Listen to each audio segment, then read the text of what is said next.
तो fifth question यहां पे एनसीईआरटी एक्सरसाइज चैप्टर 2 का हम लेके आए हैं आपके सामने।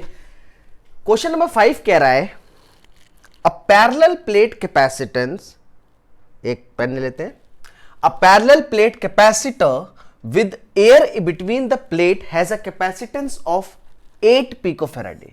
न्यूमेरिकल करने से पहले क्वेश्चन को ध्यान से पढ़ें, ठीक है। जो जो गिवन है उसको आपको लिखना है और उसके अकॉर्डिंग फिर हमें वर्क करना है।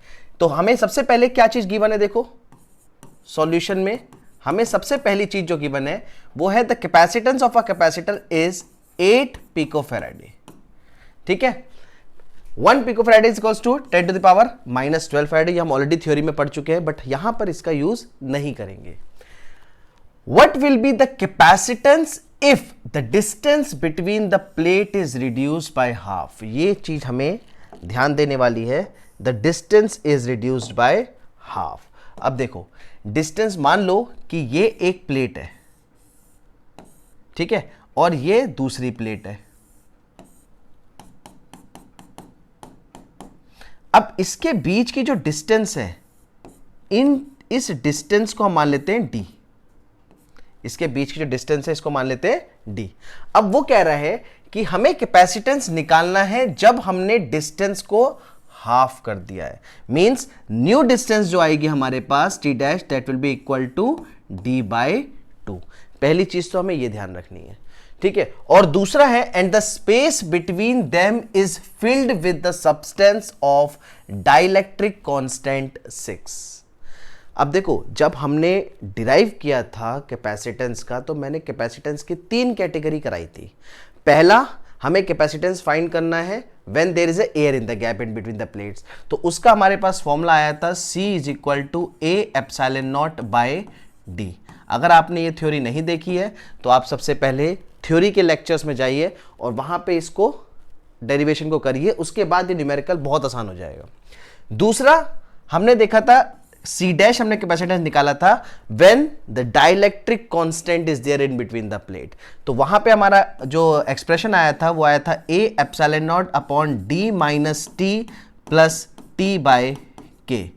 और इसी चीज से हमने एक और एक्सप्रेशन निकाला था, इसका शॉर्ट फॉर्म था कैपेसिटेंस का निकालने का, कि अगर कैपेसिटेंस डाइलेक्ट्रिक कांस्टेंट इंसर्टेड है वहां पे कैपेसिटेंस निकालना है तो C dash is equals to K times of initial capacitance, और capacitance with air in the gap के बराबर होता है, ठीक है।